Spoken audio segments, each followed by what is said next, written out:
ओम श्री सद्गुरु परमात्मने नमः।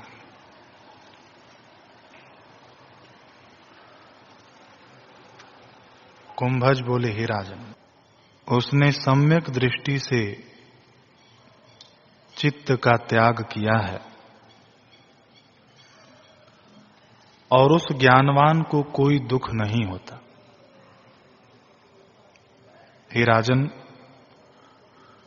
तो उस पद को प्राप्त हुआ है जिसमें कोई दुख नहीं और जहां स्वर्ग आदि सुख भी तुच्छ हैं,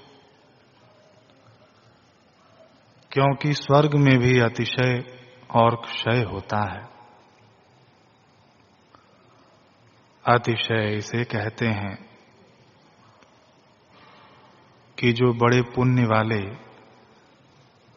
किसी को अपने से ऊंचा देखते हैं तो चाहते हैं कि हम भी इसी के से हो जावें, और क्षय इसे कहते हैं कि ऐसा न हो कि इन सुखों से मैं गिर जाऊं। निदान स्वर्ग में दोनों प्रकार दुख होता है, परंतु हे राजन, तुमने पुण्य और पाप दोनों का त्याग किया है, इसी से सर्व त्यागी हो। जो अज्ञानी पापी जीव हैं उनको स्वर्ग ही भला है। जैसे स्वर्ण का पात्र न पाइए तो पीतल का भी भला है, वैसे ही स्वर्ण का पात्र जो ज्ञान है जब तक प्राप्त न हो तब तक पीतल के पात्र जो स्वर्गादिक हैं वे नरक से भले हैं, परंतु तुम जैसे को कुछ नहीं। आत्मा से सब पदार्थों की पूर्णता है, सबकी उत्पत्ति आत्मा से ही है। हे राजन, वर्णाश्रम में क्या आस्था करनी है जहां से इनकी उत्पत्ति है, जहां से ये लीन होते हैं, और मध्य में जिसके अज्ञान से देख पड़ते हैं तो उसमें स्थित हो रहे हैं। हे राजन, संकल्प विकल्प जो उठते हैं उनमें मत स्थित हो, किंतु जिसमें ये उत्पन्न और लीन होते हैं उसमें स्थित हो। तपादिक क्रिया से क्या सिद्ध होता है? जिससे तप आदिक सिद्ध होते हैं उसमें स्थित हो। बूंद में क्या स्थित होना? जिस मेघ से बूंद उत्पन्न होते हैं उसमें स्थित होइए।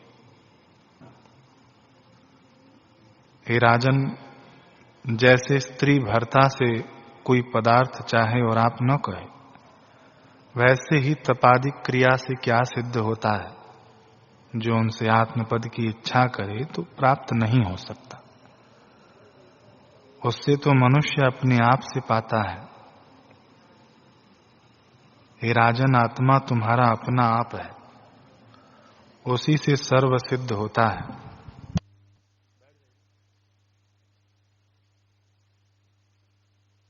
जो वस्तु पीछे त्याग करनी हो उसको ज्ञानवान प्रथम ही अंगीकार नहीं करता। जो कुछ तपादिक हैं उनको चित्त से क्या रचना है? जो कुछ तपादिक हैं उनको चित्त से क्या रचना है?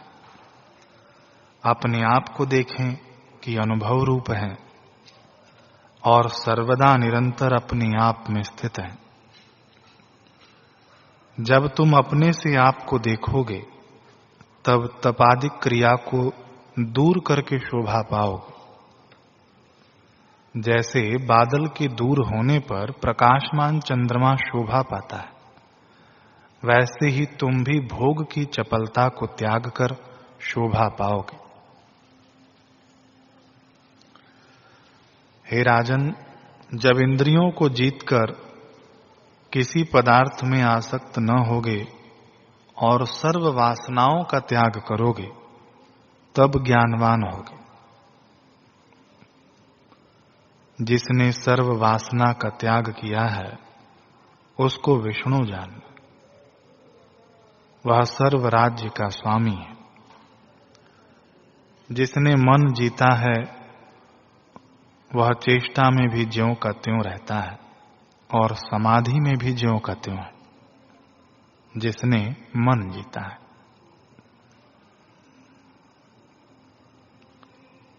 जिसने मन जीता है वह चेष्टा में भी ज्यों का त्यों रहता है और समाधि में भी ज्यों का त्यों है। जैसे पवन चलने और ठहरने में तुल्य है, वैसे ही ज्ञानवान को कहीं खेद नहीं होता।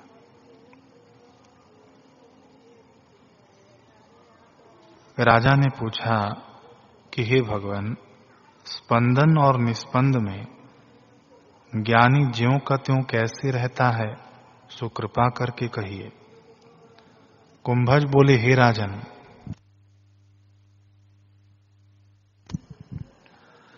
चैतन्य आकाश आकाश से भी निर्मल है। जब उसका साक्षात्कार होता है तब जहां देखे वहां चैतन्य ही भासित होता है। जैसे समुद्र के जानने से तरंग और बुलबुले सब जल ही दिखते हैं, वैसे ही चित्त बिना आत्मा के देखने से फुरने में भी आत्मा ही दृष्टिगोचर होता है। और जिसने आत्मा को नहीं जाना उसको नाना प्रकार का जगत हो भासित होता है। जैसे जल को जाने बिना तरंग व बुलबुले भिन्न भिन्न दिखते हैं और जल को जानने से तरंग भी जलमय दिखते हैं। तो हे राजन, सम्यकदर्शी को जगत आत्मस्वरूप है और असम्यकदर्शी को जगत है। सम्यकदर्शी यानी जो यथार्थ देखता है, इससे तुम सम्यकदर्शी होकर देखो कि जगत भी आत्मरूप है।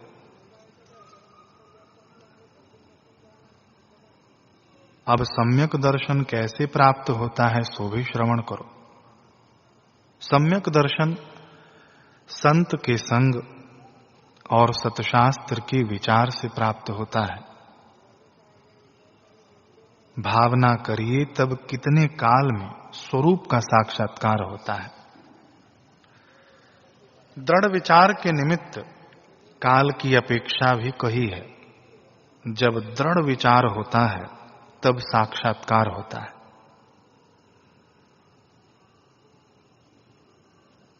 और जब स्वरूप का साक्षात्कार होता है तब स्पंदन और निस्पंदन में जीव एक समान होता है।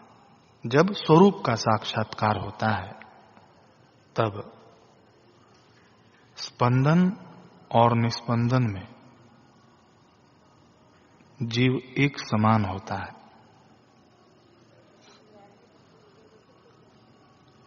हे राजन, जिसके समीप शहद है वह शहद के निमित्त पर्वत क्यों खोजे और दौड़े। वैसे ही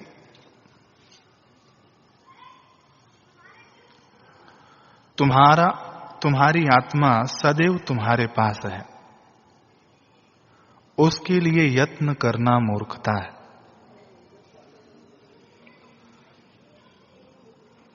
जो प्रथम ही साध्य हो उसके लिए क्या यत्न करना। परंतु फिर भी अभ्यास बिना वह नहीं पाया जाता।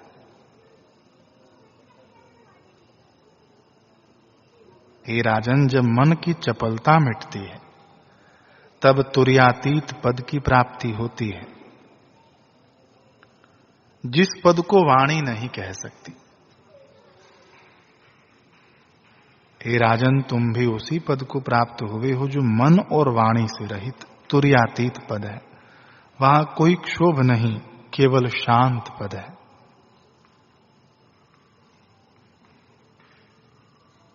श्री वशिष्ठ जी बोले, हे राम जी,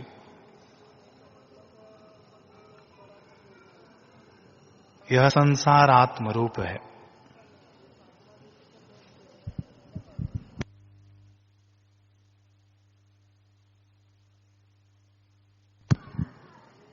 जैसे इसकी उत्पत्ति हुई है सो श्रवण करो। निर्विकल्प शुद्ध आत्मा में चेतन लक्षण मन रूप से स्थित हुआ है। निर्विकल्प शुद्ध आत्मा में चेतन लक्षण ये मन रूप से स्थित हुआ है। और आगे उसने जगत की कल्पना की है। जैसे समुद्र में तरंग, स्वर्ण में भूषण, रस्सी में सर्प और सूर्य की किरणों में जल का आभास होता है, वैसे ही आत्मा का विवर्त मन है।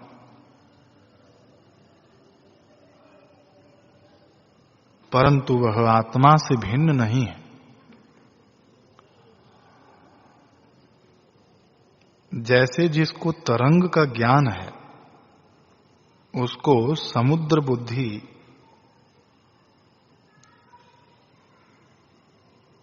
जैसे जिसको तरंग का ज्ञान है उसको समुद्र बुद्धि नहीं होती।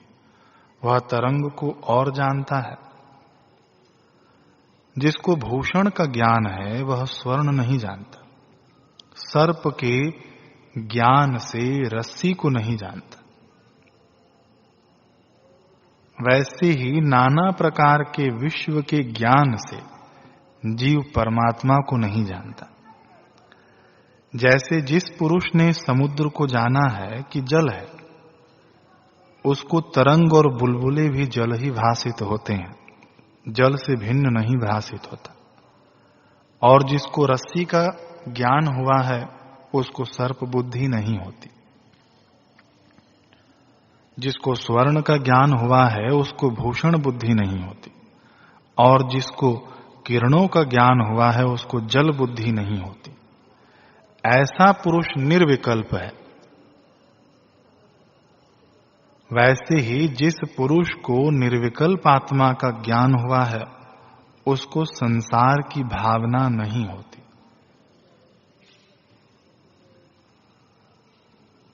ब्रह्म ही भासित होता है।